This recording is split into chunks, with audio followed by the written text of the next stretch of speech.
different paradigms beginning to collapse.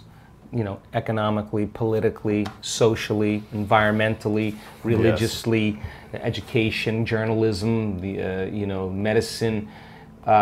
They have to move into chaos. But now here's the challenge for humanity. You have one of two ways to embrace the breakdown of those paradigms.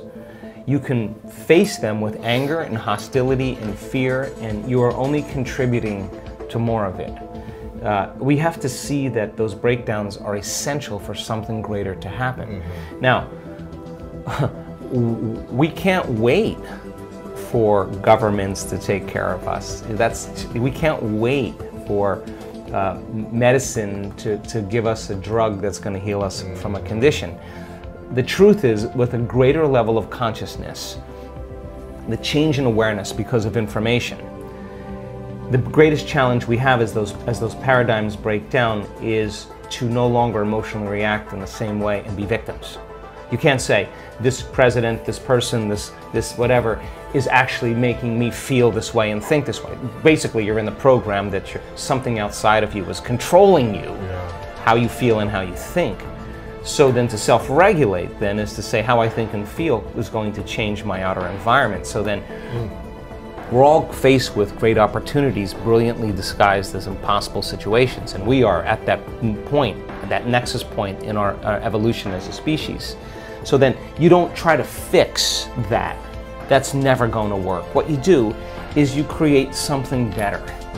And then everybody just naturally just leaves that and goes here. Now, it used to be some people would just come here and the majority would stay here because they're clinging to what they've been programmed or believe in. But now, because of information, everybody's like, that's not going to work. I already know it's not going to work, and I don't care what anybody says. This is working for me.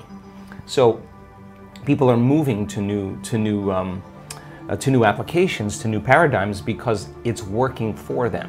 So as long as we don't emotionally react to the breakdown that's happening currently in the world, and chaos is just unpredictable order, you know, as things move towards disorder, the novelty that's being created is literally chaos. Because the known and everything staying the same is order. But as you step out into that unknown, you're having the chaos is unpredictable order being expressed through novelty. And we have to be able to learn how to take that disorder and with the application of brain and heart coherence, create more order. So you can't just say, hey, I'm standing up for peace, and and being miserable with your coworker.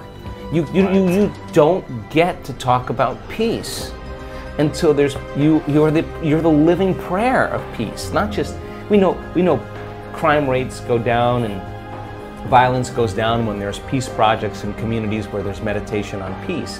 But when those peace gathering projects end, you see that crime and violence and everything returns back to the same level. So it's not enough to just think it. We got to demonstrate it. So if I'm demonstrating peace and you're demonstrating peace, somebody else, because of mirror neurons, is going to go, wow, that person's unpredictable. Wow, they're different. It's given me permission to do the same.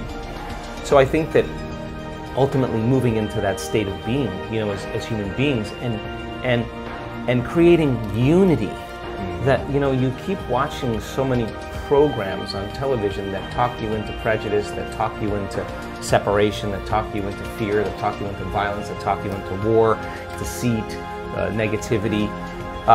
You're not going to trust anybody. In fact, you're going to see difference between you and me or anybody, because that's what separation does. But when your heart's centered and you feel connected, you don't see the person any longer, right? You see something transcendent them. You see an essence, right? And I think if you do that really well, that kind of emergence of a new consciousness that's less dependent on all of those outer things is really difficult to control. And if you want to control a community, control their emotions and control them in survival. When you overcome your emotions, you can see the hidden meaning behind all things. And when everybody's looking this way, you may be looking that way, because you understand, look, you've just overcome your fear. You've just overcome your hostility and anger. You've overcome the program of whatever it is. I swear to you, you are going to be able to connect people, and that then is the hope of the future. That's why I'm hopeful of the future.